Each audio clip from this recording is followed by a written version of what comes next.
Amém? Essa é a palavra de Deus para nós nessa manhã. E eu tô um pouco assim, num dilema em como dar um título para o meu sermão nesta manhã. Porque Deus vem falando muito comigo nas últimas semanas.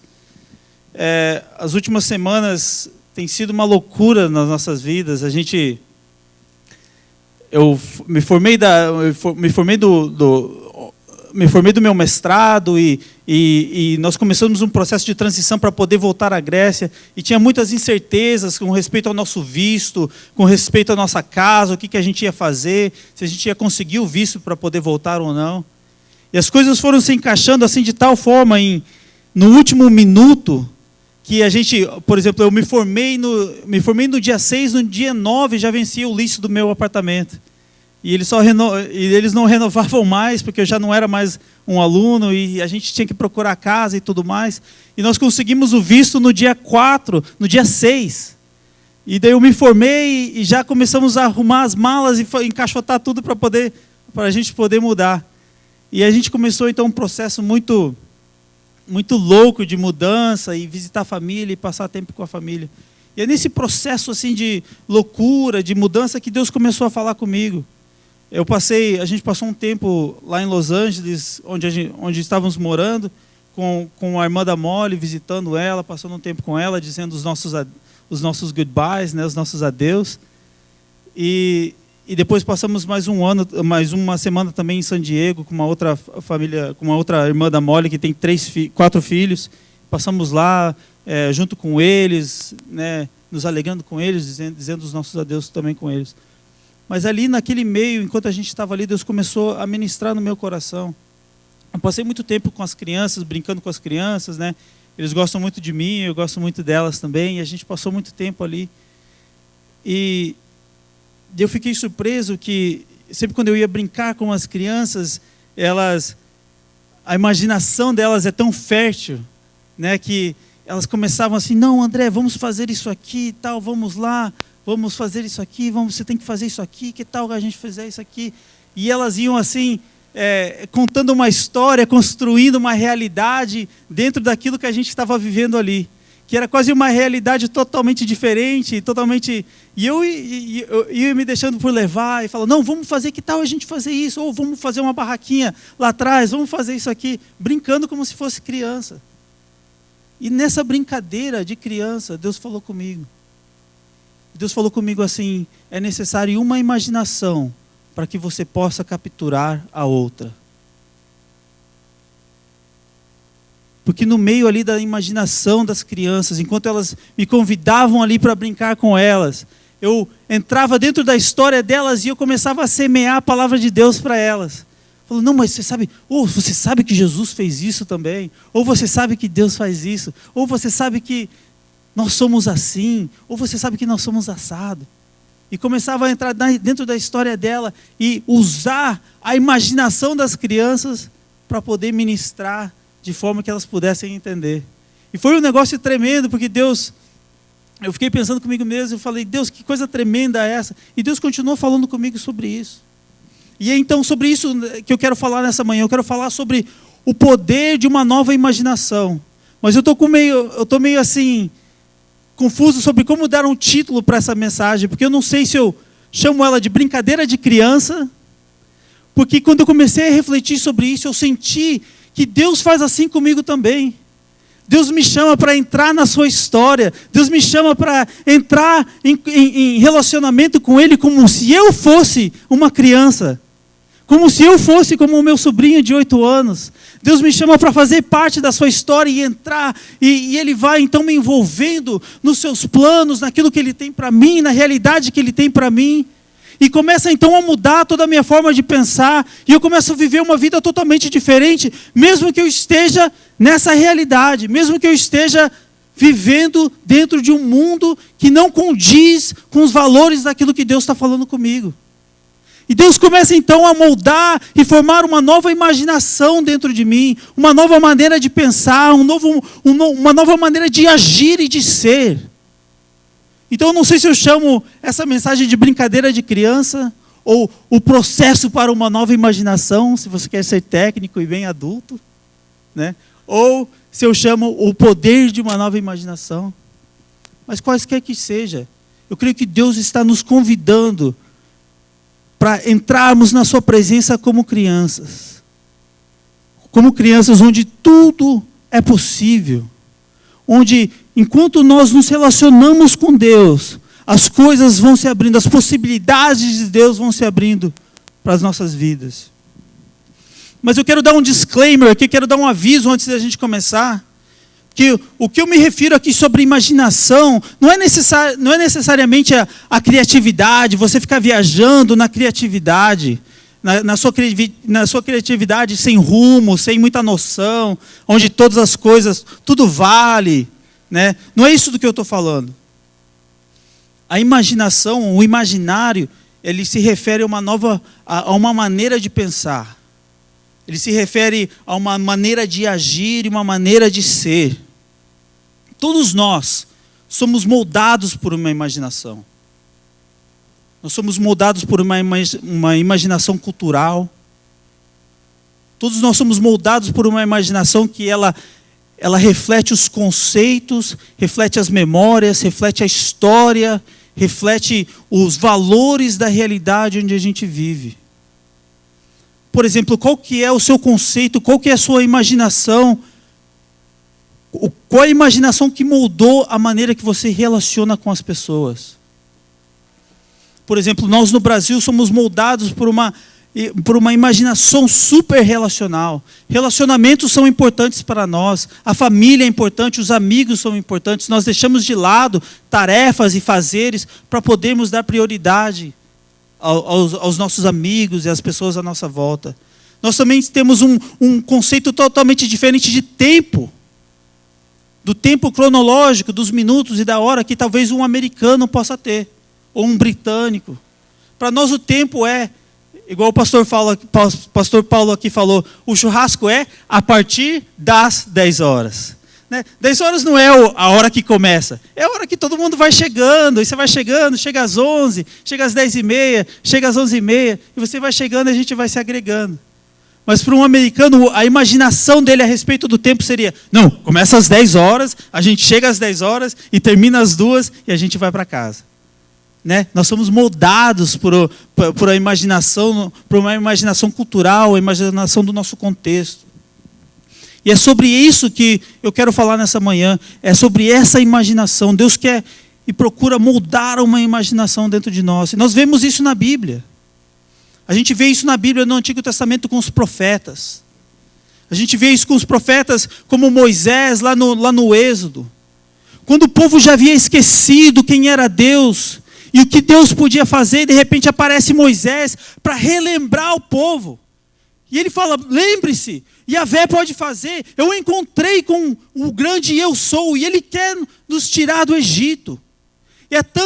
E às vezes foge tanto da realidade normal, da realidade que nós estamos vivendo, que nós não conseguimos imaginar aquela possibilidade. O povo estava ali trabalhando por 430 anos como escravos de Faraó, construindo tijolos, construindo as pirâmides, construindo várias coisas ali, construindo o império do Egito. E eles labutavam e trabalhavam todo dia, e aquilo era a vida deles. A imaginação deles estava voltada a, vamos ter que fazer mais tijolos hoje. E tinha os capatazes, e o império abusava dos escravos, e eles eram escravos naquela realidade. E de repente surge um Moisés e fala, não, Deus quer te tirar do Egito e te levar para uma terra prometida. Deus tem algo de melhor para você. E de princípio os anciãos rejeitaram a Moisés. Porque eles falam, não, isso não é, isso é loucura. Isso não faz parte da nossa vida, como que isso vai acontecer? Mas os profetas vêm para resgatar aquilo, quem Deus é, para resgatar a nossa imaginação naquilo que Deus é e naquilo que Deus quer fazer. E é exatamente isso que Paulo está fazendo nessa passagem. Paulo aqui está falando com os romanos. E ele escreve, começando no capítulo 12, o capítulo 12 começa uma seção totalmente diferente no livro de Romanos. Até o capítulo 11, Paulo está tratando da justificação, Paulo está tratando da salvação, quem vai ser salvo, os remanescentes, quem é Israel, qual é a videira verdadeira, onde nós estamos enxertados, de onde vem a nossa salvação, quem é justificado. Paulo está falando sobre essas coisas, mas de repente ele muda desse conceito geral de salvação e ele volta para falar diretamente com a igreja. Volta para falar diretamente com os indivíduos e com a comunidade. Então Paulo fala aqui, logo no versículo 1. Portanto, irmãos, rogo-lhes pelas misericórdias de Deus que se ofereçam como sacrifício, que ofereçam o seu corpo como sacrifício vivo, santo e agradável a Deus. Esse é o culto racional de vocês. Paulo convoca a igreja para uma mudança de mente. E ele fala logo no versículo 2, não se amoldem ao padrão deste mundo, mas transformem-se pela renovação da sua mente. O que Paulo está falando aqui, é, comecem a se transformar pela renovação da sua mente, ou seja, obtenham uma nova imaginação. Não se amoldem aos padrões de Roma, obtenham uma nova imaginação. Então Paulo começa a falar como essa imaginação começa a transformar a vida das pessoas. E esse é o primeiro passo aqui. Esse é o primeiro passo. Paulo dá logo uma primeira diretriz para os romanos. Ele fala, portanto, rogo pelas misericórdias de Deus que vocês se ofereçam como sacrifício vivo, santo e agradável a Deus. Paulo aqui está falando da consagração. Paulo está falando aqui de você se separar para Deus. E ele fala, e não se amoldem ao padrão desse mundo, mas transformem-se pela renovação da sua mente para que vocês sejam capazes de experimentar e comprovar a boa, agradável e perfeita vontade de Deus. Paulo fala aqui, se separem do mundo, não se amoldem aos padrões do mundo, não deixa que a sua imaginação seja amoldada, seja formada pelos padrões do mundo. Então o primeiro passo aqui no processo de uma nova imaginação, vamos dizer assim, nessa brincadeira de criança, o primeiro passo é que a consagração, ela forma uma nova imaginação. Todos nós estamos envolvidos no mundo, todos nós estamos envolvidos numa realidade. E, não era assim, e também não era diferente com a igreja de Roma. Por que Paulo apela para a igreja mudar de mente e viver a partir de uma nova mentalidade, a partir de uma nova imaginação? Esse versículo é muito importante.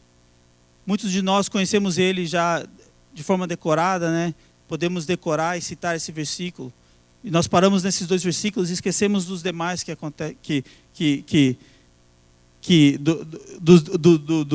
do resto do capítulo. Mas Paulo chama a igreja de Roma a ser moldada por uma nova imaginação, porque a igreja de Roma estava inserida num contexto muito diferente dos outros em volta, muito diferente do de Jerusalém, muito diferente do de Antioquia, muito diferente do de Éfeso. Roma era um lugar especial no Império Romano. Roma era a capital do maior império, do império mais rico e poderoso do mundo. Roma era a capital, Roma era o centro do poder e da riqueza de um império que expandia desde a Espanha até o Oriente Médio. Toda a África do Norte. Roma era a capital da glória, era a capital do poder. Roma era um lugar de novas possibilidades. Roma era um lugar onde o sonho das pessoas podiam ser concretizadas. Roma era um lugar onde havia poder, onde havia todos os políticos, o Senado estavam ali. Roma era um lugar onde os generais viviam. Roma era um lugar onde as pessoas iam de todo o império para buscar negócios, riquezas, fazer negócios, abrir empreendimentos e viver a partir dessa glória e da paz que o Império Romano estava oferecendo. O Império Romano inteiro ele foi fundado numa base de glória e paz. É muito impressionante quando eu moro na Grécia desde 2007 e na Grécia tem ruínas para todo que é lado. Você chega na Grécia e você já tropeça numa ruína, ou do Império Romano, ou do Império Medo-Persa. Você tropeça nas ruínas lá. E é muito interessante ver a distinção das estátuas gregas com as estátuas romanas. As estátuas gregas do império que veio antes do Império Romano, eles focavam a beleza. Então você vê as estátuas assim, as curvas são perfeitas, a face é perfeita, todas as medidas são perfeitas, não tem nariz grande, não tem boca pequena, tudo é perfeitinho, tudo é bem alinhado, tudo é bem assimétrico, vamos assim dizer, porque para eles o importante era a beleza. Mas aí você vê as estátuas romanas, para eles era importante a glória. Então todas as estátuas romanas, eles são fortes, são altos, os generais estão sempre vestidos da sua armadura, enquanto os gregos estavam sempre com aquela tola, né, com aquele lençol, vamos assim dizer, né, assim quase desprotegidos, livres ao mundo, assim livres para viver uma vida no mundo. Os romanos não, os romanos estavam sempre armados, todas as estátuas romanas têm escudo, têm espada, porque o negócio para eles era glória.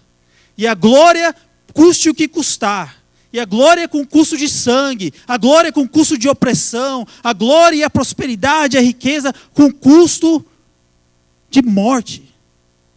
E era essa a proposta de Roma. Roma estava propondo isso. Roma estava propondo uma vida que era uma vida de riqueza e de poder. E as pessoas iam lá para buscar essa riqueza e poder. E Paulo fala então assim, não se amoldem ao padrão do mundo, mas transformem-se pela renovação da sua mente. Paulo estava falando assim, muitos de vocês vieram aqui buscando essa prosperidade, buscando novos empreendimentos, buscando essa segurança, essa paz que Roma pode ou não oferecer, que Roma tenta oferecer. Mas não se amoldem a esse padrão, porque a imaginação de Deus é outra. Deus está pensando de outra forma. Deus não está nesse negócio. Não é assim que Deus faz as coisas. Não se amoldem a esse padrão, mas renovem a sua imaginação. E o engraçado é que isso não é diferente. Não é diferente da realidade que nós vivemos hoje. Nós hoje, meu pai aqui falou, cantou a história do American Dream. Nós hoje vivemos no maior império do mundo, na maior superpotência do mundo, onde pessoas vêm do mundo inteiro buscando prosperidade, buscando riqueza, buscando poder, buscando influência, buscando conhecimento, buscando o que quer que seja para que dê valor às suas vidas, para que dê aquela segurança, o poder, a riqueza, para que tragam para eles uma paz que é mais ou menos parecida com a paz romana. Que a paz romana era o seguinte: naquela época era muito difícil alguém viajar assim, sem ser assaltado. Por isso que muitas das parábolas de Jesus, como a do bom samaritano, fala sobre assalto nas estradas. Que era muito perigoso viajar à noite, não tinham estradas, mas de repente veio o Império de Roma, eles construíram estradas, construíram uma infraestrutura, colocaram guardas em toda a volta, tinha soldados em toda a volta, e de repente agora havia uma paz no Império. E você podia fazer parte desta paz do Império se você pagasse tributo ao César.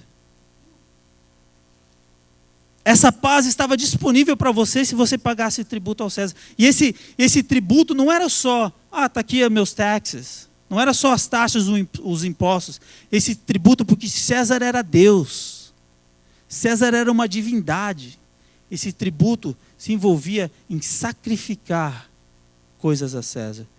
A pessoa tinha que ir onde havia uma estátua de César, porque ali determinava o seu território e o seu reinado. A pessoa ia até a estátua de César e oferecia sacrifícios aos pés de César. E Paulo fala assim, não se amoldem ao padrão deste mundo. Ofereçam os seus corpos como sacrifícios vivos, santos e agradáveis a Deus. Porque é de Deus que vem a paz. E nós vivemos também nessa realidade do maior império da história. Do American Dream, do sonho americano. Nós viemos aqui buscando o sonho americano. E o que é o sonho americano? Você já parou para pensar no sonho americano? Qual é a proposta do sonho americano? É a casa própria, é um carro, é um barco, é um jet ski? O que é? O que é o sonho americano? É segurança, novos empreendimentos, novos isso, novos aquilos. O sonho americano é uma imaginação. É uma imaginação que captura a nossa imaginação. Captura e transforma a nossa imaginação. O sonho americano é uma imaginação moldada pela mitologia do sucesso. Para você ser alguém na vida, você tem que ser o quê? Bem-sucedido. E o que é uma pessoa bem-sucedida? É aquele que muitas coisas tem. Então o sonho americano também é uma imaginação moldada pela ideologia do mercado. Você é aquilo que você possui. Você é aquilo que você compra. É moldada pelo consumismo. Você é aquilo que você tem na sua casa. E não há limite para aquilo que você possa ter. Tem um filósofo francês chamado Baudrillard, e ele falou uma vez que a linguagem, a imaginação do consumismo é uma linguagem de significado. Porque nós somos aquilo que consumimos. O seu valor, a sua identidade, aquilo que você é baseada nessa imaginação do consumismo, do sucesso. E Paulo chama também, como Paulo estava chamando a igreja de Roma, eu creio que Paulo chama a igreja nos Estados Unidos também, ou no Brasil, ou na Europa, onde quer que essa imaginação do sucesso e do consumismo seja impregnada na vida das pessoas. Paulo nos chama a oferecer isso diante do altar de Deus, como um sacrifício santo, vivo. Como um sacrifício vivo e agradável a Deus. Esse sonho romano, o sonho romano e o sonho americano não eram nada novos. Isso não é novidade. O mundo, a história dá voltas, né? Como diz o outro, o mundo dá voltas. Lá em Mateus 16, no versículo 26, Jesus fala assim: o que adianta você ganhar o mundo e perder a sua alma? Porque o sucesso, a paz de Roma, vinha com um preço. E qual era o preço? Você se vender para César. Você tinha que se vender para César. Você tinha que se dobrar diante de César. O sonho americano às vezes vem com muito preço também.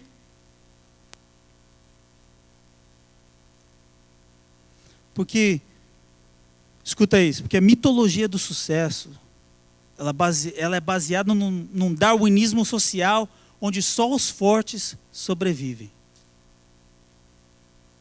Para você ser bem-sucedido, você tem que ser mais forte que o outro. Você tem que ser mais esforçado que o outro. Você tem que colocar o outro para trás. Você tem que trabalhar mais. Você tem que fazer isso. Você tem que trapacear. Você tem que fazer isso.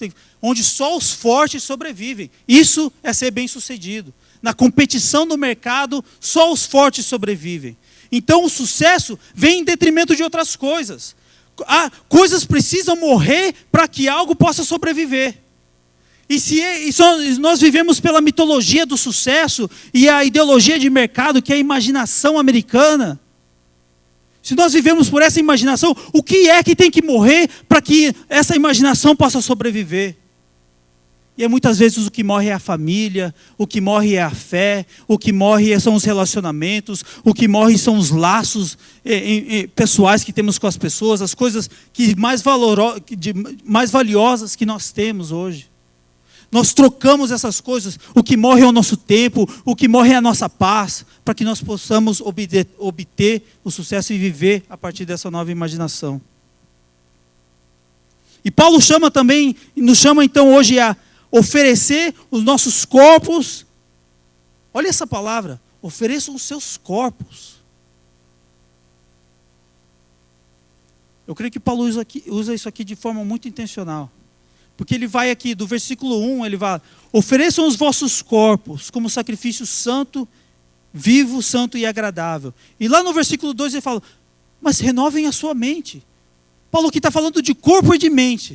Ele está falando aqui de Ele está falando aqui da materialidade da sua vida. E quando ele fala, ofereçam os vossos corpos, ele está falando das coisas materiais. Ele está falando da realidade que se vê. Ele está falando do seu físico, daquilo que você assiste, daquilo que você veste, daquilo que você escuta, daquilo que você consome, daquilo que você faz. Ele está falando das coisas práticas da vida. Ele fala, ofereçam tudo a isso. O corpo significa isso, a materialidade da vida. Ofereçam todo o corpo, ofereçam essa materialidade diante do altar de Deus. E deixa o fogo de Deus queimar, e o que fica, no final, você fica com ele, que vai ser purificado. Eu acho muito interessante, eu nunca tinha visto isso antes, que Paulo pula de corpo para a mente. E da mente, Paulo se refere aos conceitos, à nossa imaginação, aquelas coisas que regem o nosso agir, que regem o nosso pensar, que no final de tudo transformam o nosso caráter e nos levam a uma maneira de ser.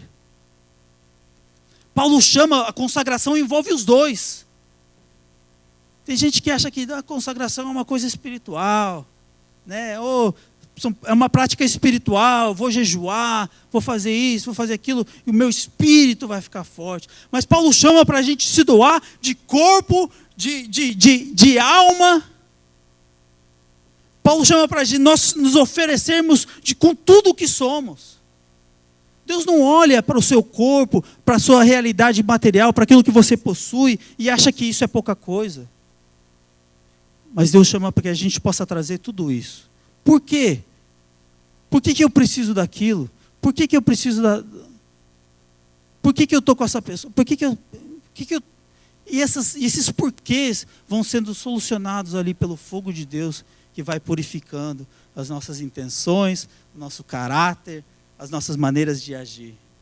Então a consagração, esse é o primeiro passo para uma nova imaginação. A consagração nos leva a uma nova imaginação. E ela envolve sacrifício. É uma coisa prática. Não é um conceito espiritual longínquo da nossa realidade.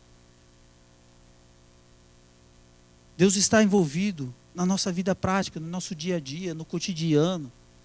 É disso que Paulo estava falando. Então esse é o primeiro passo, é nós reconquistarmos a nossa alma. Temos que reconquistar a nossa alma, temos que priorizar a nossa alma, temos que priorizar a nossa imaginação, aquilo que pensamos, aquilo que Deus está falando.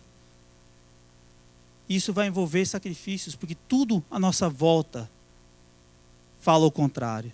Tudo à nossa volta prega uma outra mensagem. Tudo à nossa volta nos chama para vivermos uma vida que é totalmente diferente daquilo que Deus está nos chamando. E aí que entra o segundo passo. E o segundo passo é esse, a comunhão fortalece a nova imaginação. Vamos rapidinho, daí eu vou terminar. No versículo 3.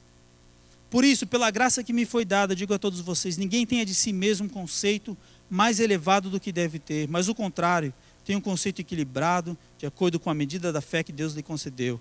Assim como todos de nós, como cada um de nós temos um corpo, com muitos membros, e esses membros não exercem todos a mesma função, assim também em Cristo, nós que somos muitos, formamos um corpo e cada membro está ligado a todos os outros. O segundo passo para essa nova imaginação, para vivermos nessa nova imaginação, é nós estarmos em comunhão.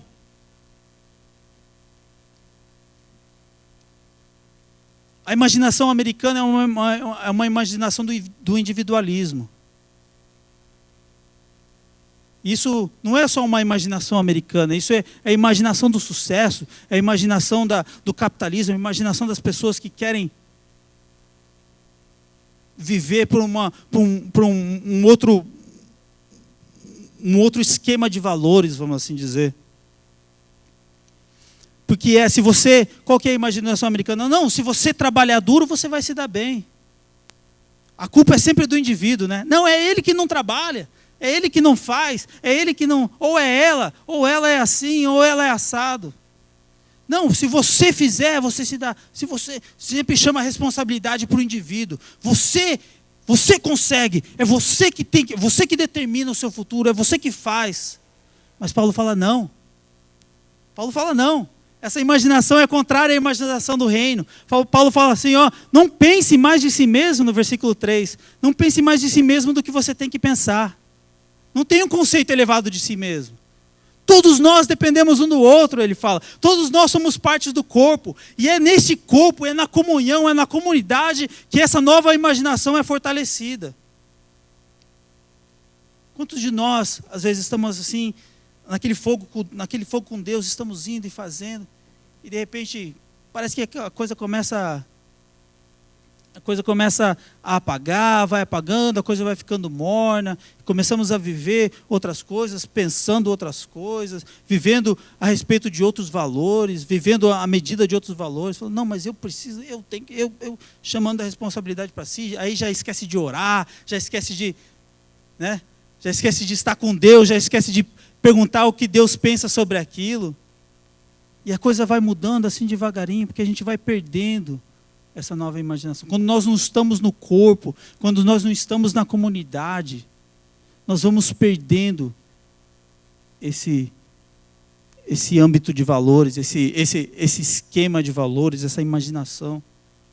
Olha que impressionante aqui nessa palavra. Paulo, no versículo 1 e 2, Paulo fala ao indivíduo. Ele fala, é a materialidade, é o seu corpo e a sua mente. Mas no versículo...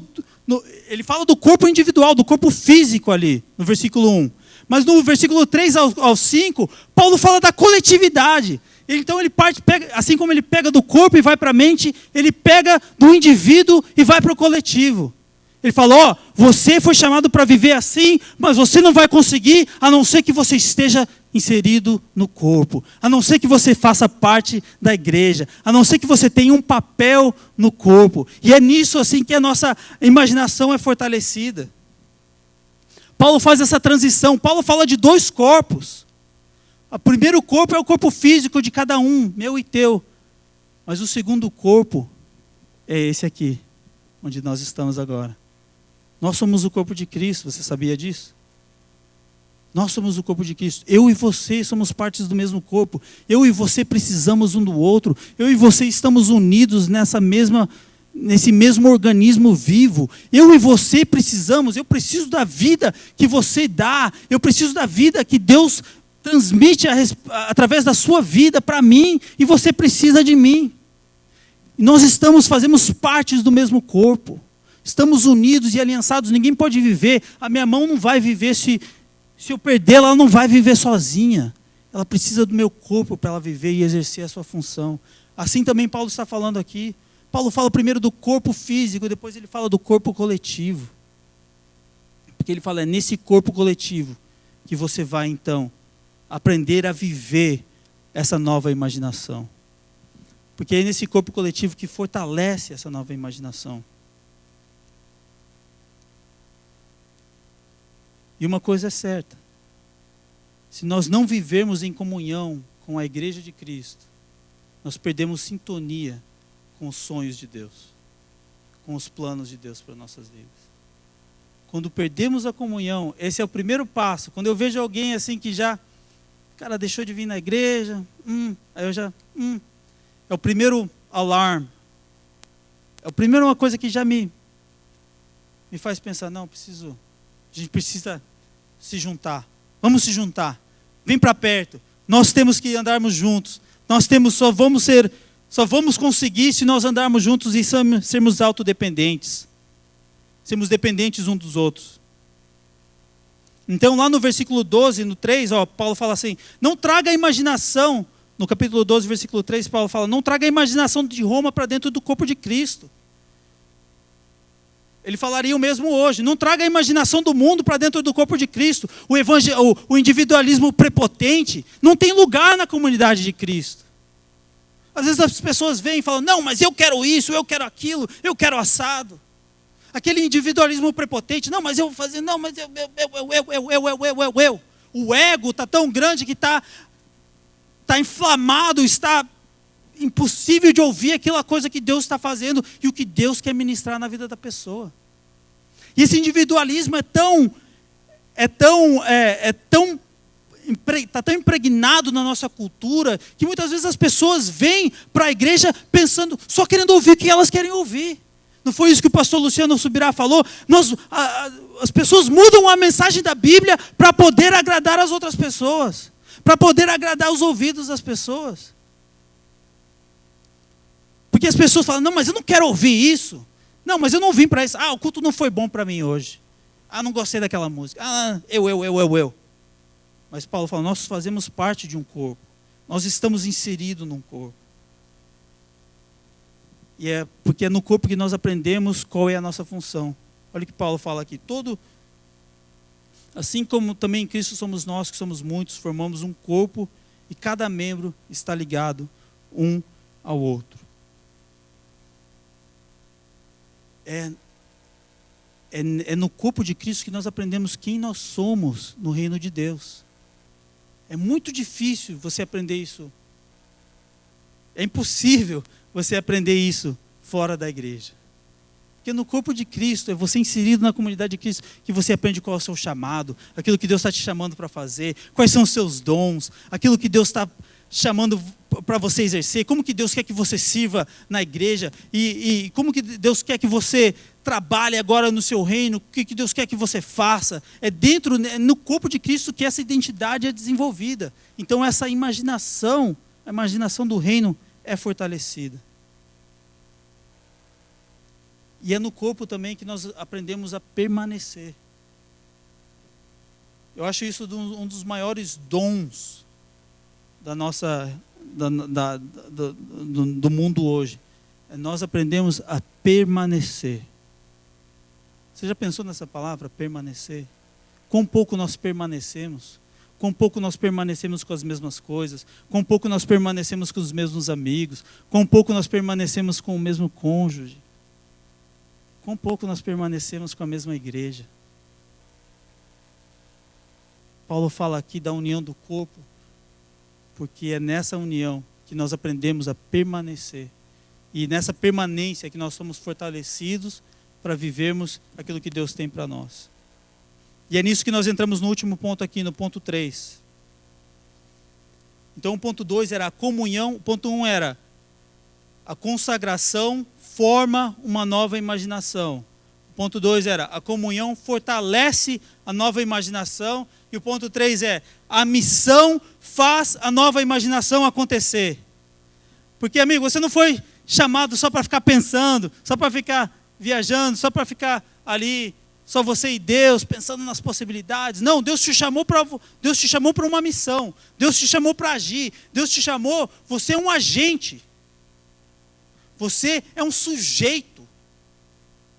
Eu tenho um professor, tive um professor no seminário que ele escreveu um livro de 500 páginas só sobre esse assunto. A igreja de hoje, que transformou as pessoas em sujeito para objeto. Amigo, você não foi chamado para ser um objeto receptor de pregação. Você não foi chamado para ser um objeto receptor de ministração. Você foi chamado para ser um sujeito, um agente ativo na igreja, na missão de Deus na terra, na missão de Deus no mundo. E é isso que Deus quer que você descubra. Deus não te chamou para você ser um objeto que só contém as coisas de Deus. Deus te chamou para você ser um agente que transmite as coisas de Deus, que leva as coisas de Deus. Então, essa parte 3 fala que a missão faz a nova imaginação acontecer. Porque olha lá no versículo 6. Porque Paulo fala assim, temos diferentes dons de acordo com a graça que nos foi dada. Se algum tem o dom de profetizar, use-a na proporção da sua fé. Se o dom é servir, que sirva. Se é ensinar, ensine. Se é dar, faça com ânimo. Se é contribuir, que contribua generosamente. Se é exercer liderança, que exerça com zelo. Se é mostrar misericórdia, que o faça com alegria. Primeira coisa que Paulo está falando aqui é que nem todo mundo faz a mesma coisa. Nem todo mundo é chamado para fazer a mesma coisa. Mas todos somos chamados para fazermos uma coisa. Vou falar isso de novo. Nem todo mundo é chamado para fazer todas as coisas. Mas todo mundo é chamado para fazer uma coisa. Deus está te chamando para fazer uma coisa. Paulo fala aqui. Olha como Paulo usa ser. Se você é isso, se você é aquilo. Paulo não fala, você foi chamado para fazer todas essas coisas. Ensinar, contribuir, mostrar misericórdia. Todos esses dons aqui de profetizar. Deus talvez não te chamou para isso. Mas há algo para que Deus está te chamando. E é na comunidade de Deus que você vai descobrir o que é, para que Deus está te chamando. Então, o ser está ligado, o ser uma nova pessoa, o ser um cristão está ligado ao fazer. Muitas vezes a gente fala, eu sou um cristão, mas a minha avó sempre fala, a avó, mãe da minha mãe, ela sempre fala assim: quem não vive para servir, não serve para viver. Porque é no fazer que nós aprendemos a ser, é no fazer que nós aprendemos novas maneiras de ser, nós aprendemos novas práticas como a do Rogério, do lavar dos pés. É uma imaginação, essa é uma imaginação do reino, que não tem nada a ver com a imaginação do mundo, né, Rogério? Que coisa é essa, lavar os pés? Eu também fiz isso no meu casamento, quando eu lavei os pés da Molly, e até hoje os familiares da Molly me perguntam: por que você lavou os pés dela? E olha que entrada! Porque aí eu explico tudo o que significa o lavar dos pés. Porque nós vivemos por práticas que não fazem sentido no mundo. Quando que no mundo alguém vai lavar os seus pés? Alguém pode engraxar os seus sapatos, mas você tem que pagar. Mas nunca ninguém vai lavar os seus pés. Amém? Então Paulo está falando aqui que você tem uma função. Que você foi ungido para fazer uma função. E olha isso, escuta bem isso. A unção é para uma função. Escreva isso. A unção é para uma função. A unção é para nos levar ao serviço. Ninguém é ungido para ficar de molho no óleo. Ninguém é ungido para ficar ali soaking. Ninguém é ungido para ficar imaginando, viajando, para ficar ali, estou na presença de Deus, irmão, espiritual. Paulo está falando aqui de coisas práticas, ele está falando da materialidade do corpo, da importância da mente, da importância do agir. Porque a unção é para uma função. Você é ungido, se você busca ser ungido por Deus, é para fazer algo. Não é para você retê-la, não é para você ficar só para você de olho, de molho no óleo.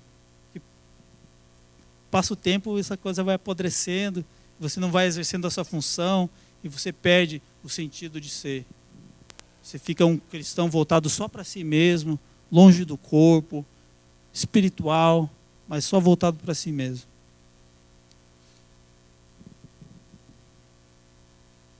E eu acho interessante que Paulo fala isso aqui, porque todos nós somos chamados para fazer uma coisa. Você não precisa ter um título na frente do seu nome, você não precisa ser o pastor tal, você não precisa ser o apóstolo tal, ou o negócio tal. Você não precisa de um título na frente do seu nome para você servir, para você exercer uma função, um ministério na igreja. E eu acho isso tão interessante que Paulo fala sobre isso, porque a igreja de Roma era especial. A igreja de Roma foi um experimento assim na igreja primitiva tão especial. Até hoje ninguém sabe quem que plantou a igreja de Roma. Até hoje ninguém sabe. Não foi Paulo que plantou a igreja de Roma. Paulo só estava escrevendo para a igreja de Roma. Mas ninguém sabe quem que plantou a igreja de Roma. Alguns estudiosos acham que alguém lá que estava no Pentecostes, lá foi avivado, né? Porque Pentecostes fala que haviam pessoas de todas as partes, né? De Roma, daqui, dali e tal. E pessoas que estavam lá, que receberam o Espírito Santo, que depois acabaram voltando para suas cidades. Então tem alguns estudiosos que acham que foi uma dessas pessoas que estavam no dia de Pentecostes, lá em Atos 2, que recebeu o Espírito, acabou voltando para Roma e começou a fazer a coisa acontecer, plantou a igreja dos lares, tinham 5 igrejas nos lares em Roma. Outros estudiosos acham que foi um discípulo de alguém que foi lá e começou a trabalhar, mas a palavra não fala. A palavra não fala que os apóstolos ungiram alguns missionários para serem enviados para aquele lugar. Não. A pessoa que plantou, quem quer que seja, as pessoas que plantaram a igreja de Roma, fizeram a coisa acontecer. Porque elas entenderam que A nova imaginação que elas haviam recebido estavam levando elas para uma nova missão. E essa nova missão ia trazer transformação no mundo. E essa nova missão ia trazer redenção para o mundo. E essa nova missão ia trazer reconciliação entre os povos no mundo. Então, Paulo está falando aqui que você tem uma função no corpo, porque a função da igreja é congregar o mundo nos pés de Jesus Cristo, para que Jesus seja o Senhor, e não César, e não o dinheiro, e não o capitalismo, e não o seu sucesso, e não as suas finanças. Jesus tem que ser o Senhor e o centro da sua vida. Amém? Oh. Você não precisa de um título. Você tem um papel no corpo de Cristo. É a missão que faz a nova imaginação acontecer. A pessoa que plantou a igreja de Roma, quem quer que seja, nós vamos descobrir lá no céu. Esse é um dos dilemas que eu quero descobrir no céu. Eu cheguei lá, quem que plantou a igreja de Roma? Para que Paulo escreveu os 16 capítulos.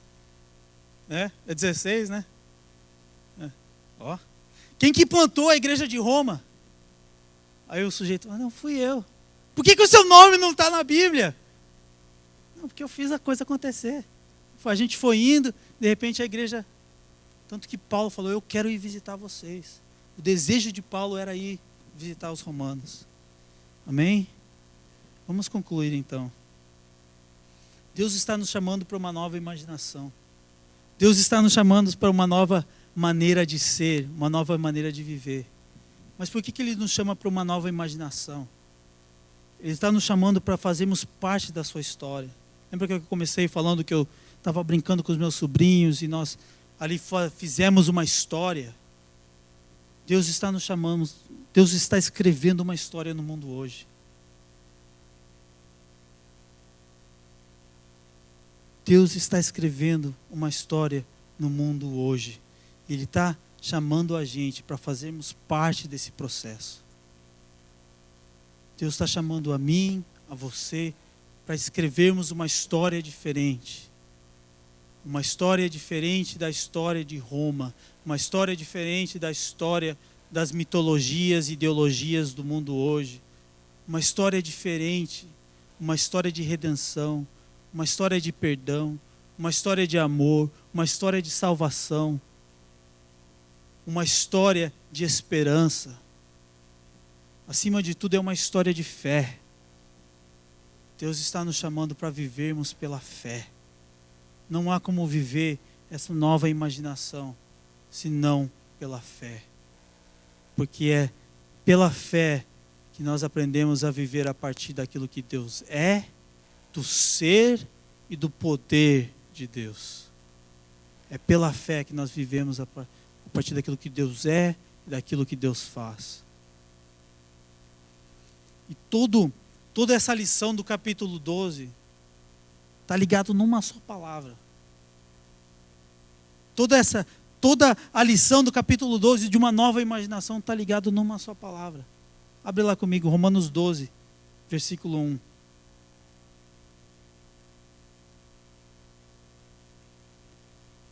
A palavra é essa.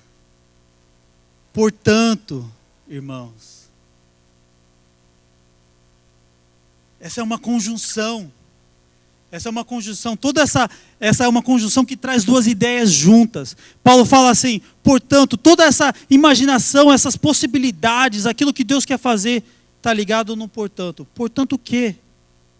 O portanto que começa no versículo 33 do capítulo 11. Ó, profundidade de riqueza, da sabedoria, do conhecimento de Deus.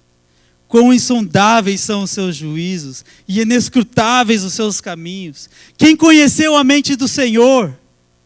Quem foi o seu conselheiro?